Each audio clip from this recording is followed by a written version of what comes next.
جی السلام علیکم، میں ہوں فیل ملک اور آپ دیکھ رہے ہیں سرکار۔ میں نے ایک پہلے ویڈیو کی تھی جس میں تھا کہ عمران خان اور اسٹیبلشمنٹ کی یہ نورہ کشتی ہے جو D G I S I کی پوسٹنگ پر آج 10 دن ہو گئے۔ تو آج اس کا دوسرا پارٹ جو ہے وہ کرتے ہیں۔ نورہ کشتی کا مطلب یہ ہوتا ہے کہ وہ کشتی جس میں دو پہلوان آڈینس کو یعنی دیکھنے والوں کو محظوظ کرنے کے لیے کشتی کھیلتے ہیں، لیکن وہ اصل میں کشتی نہیں کر رہے ہوتے ہیں۔ ان میں سے کوئی ایک دوسرے کو گرانے کی یا اس سے وہ کشتی جیتنے کی کوشش نہیں کر رہا ہوتا، بلکہ وہ اس طریقے سے کر رہے ہوتے ہیں کہ ایسے دو پیچ استعمال کیے جائیں جس سے یہ پتہ چلے کہ کون سا پہلوان جو ہے وہ کتنی آڈینس یعنی کتنے لوگوں کو اپنی طرف اٹریکٹ کرتا ہے اور اس سے کتنی داد وصول کرتا ہے۔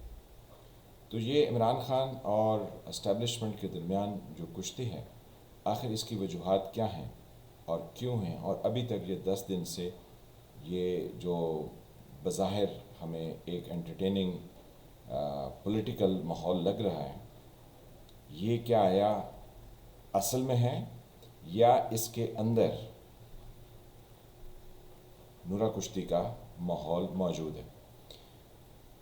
تو نورہ کشتی کیوں ہو رہی ہے، اس کے بعد میں ہم اسباب جو ہے وہ آپ کے ساتھ ڈسکس کریں گے۔ پہلے ہم یہ دیکھتے ہیں کہ یہ اصل میں لڑائی ہے یا نورہ کشتی ہے۔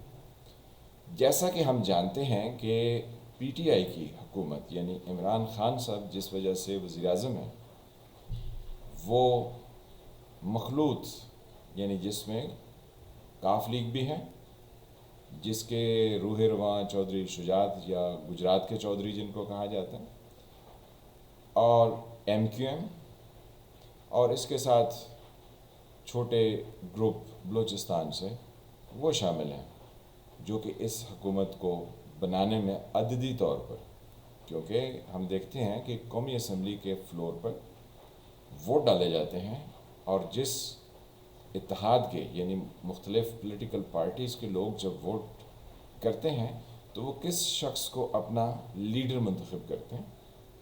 تو اگر 51% یعنی 50% سے زیادہ لوگ کسی ایک ایم این اے کو اپنا لیڈر منتخب کرتے ہیں تو وہ وزیر اعظم ہو جاتا ہے۔ تو اب عمران خان کے پاس اپنی ذاتی یعنی ان کی پارٹی سے وابستہ لوگوں کی تو اتنی تعداد نہیں ہے کہ جس سے وہ حکومت بنا سکے، تو انہوں نے ادھار لیے ہیں کاف لیگ کو، ایم کیو ایم کو، اور جیسا میں نے کہا کہ اور چھوٹے گروپس کو۔ تو اگر ان کی یہ لڑائی اسٹیبلشمنٹ کے ساتھ سیریس ہے، اور اگر یہ سیریس ہوتی تو جناب یہ ایک دن کیا یہ ایک لمحہ کھڑی نہیں رہ سکتی تھی۔ کاف لیگ جو ہے وہ کبھی بھی اشارے کے بغیر کچھ نہیں کرنے والی ہے، یہ اس کی تاریخ بتاتی ہے۔ جب سے وہ مسلم لیگ نواز سے الگ ہوئے تو انہوں نے کہا آپ جو ہے وہ معاہدے کر کے جائیں باہر اور ہمیں آپ چھوڑ جائیں یہاں پہ۔ اس بنیاد پر انہوں نے اسٹیبلشمنٹ سے اپنے راہ و رسم بڑھا لیے، اپنا رشتہ پکا کر لیا۔ پھر ایم کیو ایم ہے، اس کا جنم ہی اسٹیبلشمنٹ سے ہوا، اور وہ آج تک کچھ ایسا نہیں کر سکی جو اسٹیبلشمنٹ کی مرضی کے خلاف ہو۔ جو چھوٹے گروپس ہوتے ہیں ان کی یہی کیفیت ہوتی ہے۔ تو اگر یہ عمران خان کی حکومت اور اسٹیبلشمنٹ میں یعنی D G I S I کی پوسٹنگ پر آپس میں تناؤ ہوتا تو یہ حکومت ایک لمحے میں گھر چلی جاتی۔ تو آج 10 دن ہو گئے ہیں، وہ کہتے ہیں ڈٹ کے کھڑا ہے کپتان۔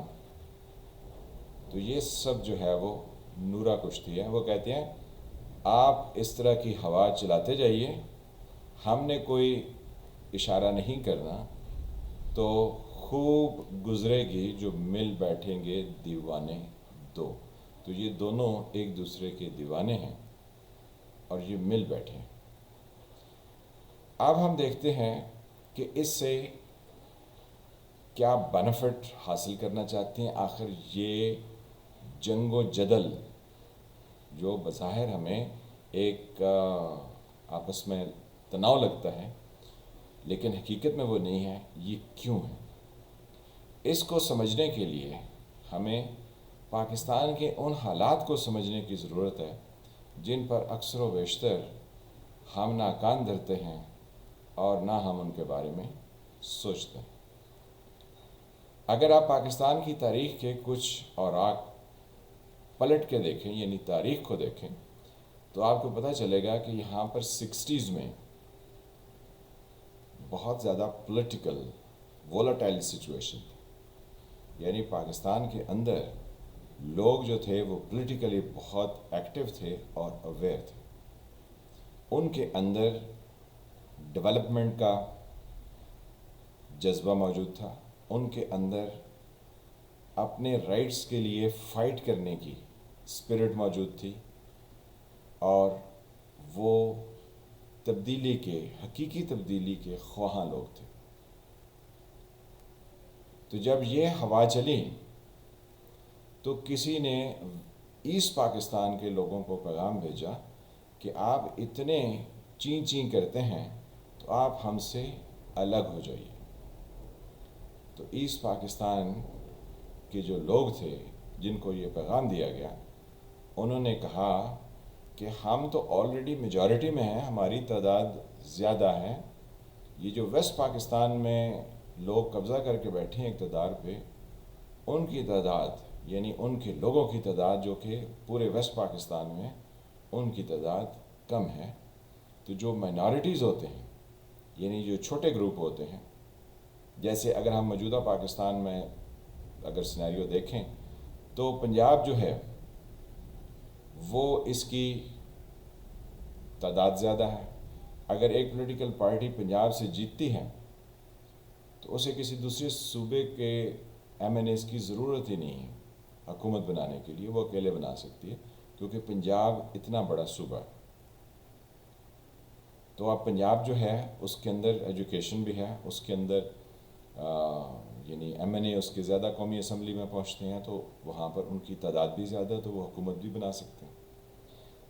تو اب جو صوبے جن یا وہ اقوام جو سندھ میں رہتی ہیں، جو کے پی کے میں رہتی ہیں، جو بلوچستان میں رہتی ہیں، ان کی تو تعداد جو ہے وہ کم ہے، تو وہ مائنارٹی میں ہو. اب اگر ایک میجارٹی جو ہے وہ حکومت کر رہی ہے تو ایک منارٹی ان سے کہے،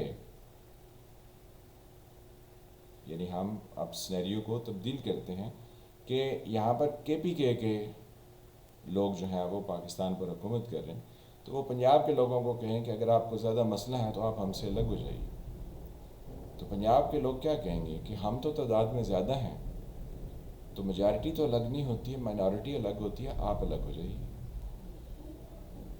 تو ایسے ہی ایسٹ پاکستان کے لوگوں نے اس وقت اس پیغام کے جواب میں کہا کہ ہم میجارٹی میں ہیں، اگر الگ ہونا ہے تو آپ ویسٹ پاکستان ہم سے الگ ہو جائے، اپنا کوئی اور نام رکھ لیں، ہم پاکستان ہیں. لیکن پھر تاریخ نے دیکھا کہ جب وہاں کے لوگوں نے یہ اندازہ لگا لیا کہ وہ عمل نہیں ہونے والا جو کہ دنیا میں ہوتا ہے، یعنی مائنارٹی میجارٹی سے الگ ہوتی ہے، تو انہوں نے ایک نئی تاریخ رقم کر دی. انہوں نے کہا کہ میجارٹی جو ہے وہ مائنارٹی سے، یعنی کم لوگوں والا جو علاقہ ہے، ان قومیتوں سے وہ قوم آزادی حاصل کرتی ہے جو تعداد میں زیادہ ہے، تو بنگلہ دیش بن گیا. پیچھے جو ویسٹ پاکستان جس کو ہم آج کل کا پاکستان کہتے ہیں، یہاں بھی سچویشن جو ہے بہت وولٹائل تھی. یہاں کے لوگوں کے بھی اندر تبدیلی کا جذبہ اسی طرح تھا. تو ان لوگوں نے بھی بہت سٹرگل کی اور وہ پوری 70s میں اپنی ڈیولپمنٹ پر ان چیزوں پر کام کر رہے تھے. پھر آنن فانن کیا ہوا کہ اس ملک میں ان 9 لائک مائنڈڈ کو اکٹھا کر لیا گیا، پھر ان کو ہلکا انتخابی نشان دے دیا گیا، اور پھر ان کو اس طریقے سے ان کی پشت پناہی کی گئی کہ وہ ایک مقبول ترین لیڈرشپ کے خلاف مذہبی کارڈ سامنے لے آئی اور کہا کہ یہاں پر ہوگا نظام مصطفیٰ، یعنی حضرت محمد صلی اللہ علیہ وسلم کی لائی ہوئی شریعت۔ تو اصل میں یہ پروگرام نہیں تھا کہ یہ ایسے پریکٹیکلی ہونا ہے، وہ مذہب کا کارڈ اس لیے استعمال کیا گیا کہ اس وقت کی جو بہت زیادہ اسٹرانگ پولیٹیکل پارٹی اور اس کی بہت زیادہ اسٹرانگ لیڈرشپ تھی، اس کو ویسے کسی طریقے سے نہیں ہرایا جا سکتا تھا۔ میں بات کر رہا ہوں پاکستان پیپلز پارٹی کی اور جناب شہید ذوالفقار علی بھٹو کی۔ تو پھر کیا ہوا؟ پھر ان لوگوں نے جو کہ ان 9 ستاروں کے حامی تھے اور جنہوں نے بیچ میں سے اپنا حصہ لینا تھا، انہوں نے اس الیکشن میں دھاندلی کا حکومت کے ساتھ مل کے کچھ بہت کم سیٹوں پر یہ ہوا، اور اگر وہاں پر بھی دوبارہ انتخاب ہوتا تو پیپلز پارٹی نے بہر صورت ان نشستوں میں سے بھی کافی پر جیت جانا تھا، لیکن کیونکہ لوگ اندر سے ملے ہوئے تھے تو انہوں نے ایک تحریک کا لفظ بھی جو ہے یہ بھی اسٹیبلشمنٹ سے جڑا ہوا ہے۔ یہ خالی یہ اسٹیبلشمنٹ نہیں ہے، جہاں پر بھی لوگ رول آف لاء کے اگینسٹ انڈیویجولز کے حکومت لانا چاہتے ہیں جو قانون سے بالا تر ہوں، تو آپ جو ہے وہ نہیں کر سکتے ہیں کہ آپ ایسے اقدامات اٹھا دیں کہ لوگ کسی مقبول پارٹی کے خلاف ہو جائیں، بلکہ آپ کیا کرتے ہیں؟ آپ مذہب کا کارڈ کھیلتے ہیں، اور اکثر جگہوں پر یہی کھیلا جاتا ہے۔ تو وہ ایک تحریک جو ہے وہ چلائی گئی، اور پھر کیونکہ ہر طرف سے لوگ ملے ہوئے تھے تو پھر جو لا انفورسنگ ایجنسی تھی انہوں نے کہا تھا یہ تو نظام مصطفیٰ کا ذکر کرتے ہیں، ہم ان کو کیسے کنٹرول کریں؟ تو حکومت کے لیے ایک بہت ڈیفیکلٹ سچویشن کریٹ کی گئی۔ مقصد یہ تھا کہ یہ اگر پولیٹیکل پارٹی 2 یا 3 ٹرم اپنے پورے کر لیتی ہے تو اس نے ملک کی حالت کو سنوار دینا ہے، بہت ساری چیزیں درست ہو جائیں گی۔ اور کیوں درست ہوں گی؟ کیونکہ اس پولیٹیکل گورنمنٹ نے لوگوں سے جا کے ووٹ لینا۔ تو اب مذہب کے نام پر اس مقبول پولیٹیکل قیادت کے خلاف ایک پروگرام بنایا گیا اور اس کو دیوار سے لگانے کی پوری کوشش کی گئی۔ اب اس کی ضرورت کیوں پڑی؟ اس کی ضرورت اس لیے پڑی کہ وہ چند افراد، وہ چند لوگ جو کہ پورے ملک کے وسائل پر قابض تھے اور اپنا قبضہ چھوڑنے کو تیار نہیں تھے، انہوں نے یہ سب کھیل کھیلا۔ لیکن مارشل لا لگنے کے باوجود ان افراد کے ذہن میں یہ بات بہت زیادہ زور سے گونج کی طرح سنائی دے رہی تھی کہ یہ لوگ جو پولیٹیکلی اتنے ایکٹیو ہیں، اتنے موٹیویٹڈ ہیں، یہ پھر اٹھ کھڑے ہوں گے، یہ پھر جو ہے وہ ان کے اقتدار کے خلاف، یعنی ان چند لوگوں کے اقتدار کے خلاف دوبارہ سے کوئی بغاوت کر سکتے ہیں۔ اس لیے ان کو یا ان کے سر کو کچلنے کے لیے ایک منصوبہ بہت زیادہ سوچ بچار کے بعد تخلیق کیا گیا۔ پھر ساتھ میں 1986 ہو گیا جب وہ وزیر اعظم جس کو عدالتی قتل کے ذریعے ہٹایا گیا تھا، یعنی ذوالفقار علی بھٹو کو عدالت سے پھانسی کی سزا، جو کہ اس وقت کے جسٹس نسیم حسن شاہ نے قبول کیا تھا کہ ان پر دباؤ ڈال کر یہ سزا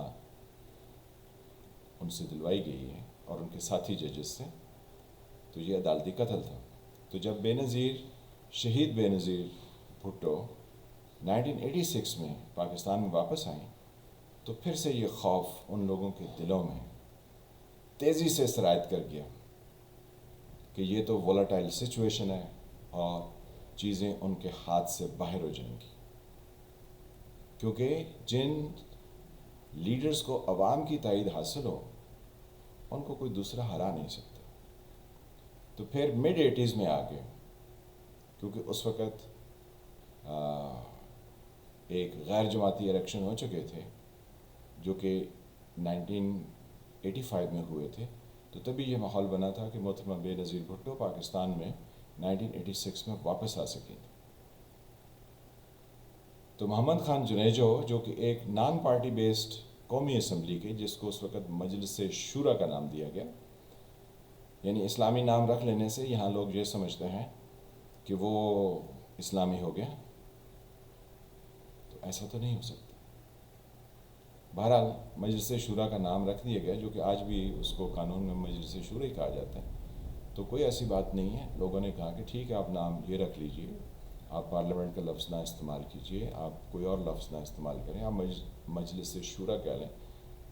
تو محمد خان جنیجو وہاں کے وزیر اعظم اس غیر جماعتی اسمبلی سے ووٹ لے کر بن گئے، اور ان کو اس لیے بنایا گیا کہ وہ ایک کمزور، ان کی کیونکہ پولیٹیکل پارٹی نہیں تھی، تو انہوں نے اعلان کر دیا کہ مسلم لیگ ان کی جماعت ہے، کیونکہ جب بھی غیر جماعتی اور یعنی فیوریٹ لوگوں کی گورنمنٹ بنائی جاتی ہے تو وہ ہمیشہ اپنی پولیٹیکل جو جماعت ہے اس کا نام مسلم لیگ رکھتے ہیں۔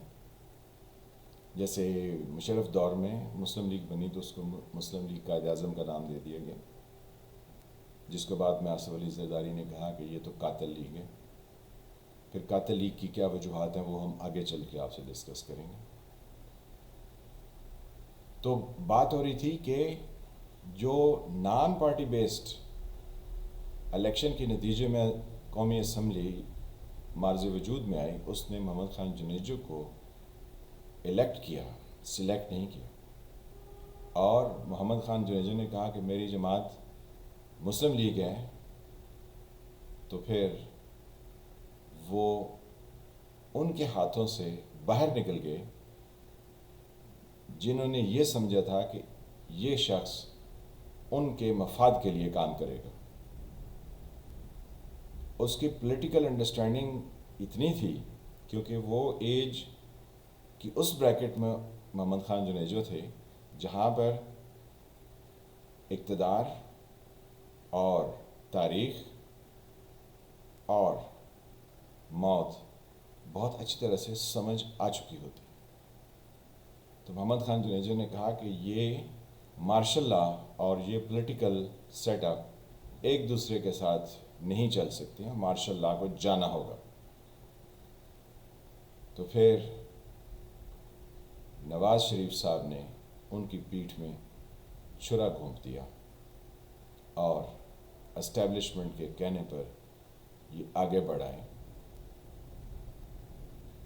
اب اس سٹیج پر اسٹیبلشمنٹ نے یہ سوچا کہ کوئی ایسی راہ اختیار کرنی چاہیے کہ یہ پارلیمنٹری فارم آف گورنمنٹ، یعنی جس میں عوام سے لوگ ووٹ لیتے ہیں، پھر وہ قومی اسمبلی پہنچتے ہیں، پھر وہ اپنا وزیر اعظم چنتے ہیں، یہ بہت خطرناک کھیل ہے، کیونکہ اس میں اگر طاقتور جماعت ہوگی، کوئی بھی جماعت ہوگی، تو وہ کسی کی نہیں سنے گی، لہٰذا اس کا کلا کما کرنا چاہیے۔ تو انہی دنوں میں عمران خان صاحب بہت مقبول تھے، کیونکہ ایک تو ان کی شادی نہیں ہوئی تھی، دوسرے وہ کرکٹر تھے، تیسرے وہ سمارٹ تھے، اور چوتھے وہ پڑھے لکھے بھی تھے اور ہینڈسم بھی تھے۔ تو صاف ظاہر ہے لوگ جو ہے وہ ان کو ایک ہیرو کے طور پر پہچانتے تھے۔ تو انہوں نے کرکٹ سے ریٹائرمنٹ کا اعلان کر دیا گیا۔ عمران خان نے کہا کہ اب وہ مزید پاکستان کے لیے کرکٹ نہیں کھیلیں گے، بلکہ کسی کے لیے بھی نہیں کھیلیں گے، اور وہ اپنی ریٹائرمنٹ پر جا رہے ہیں۔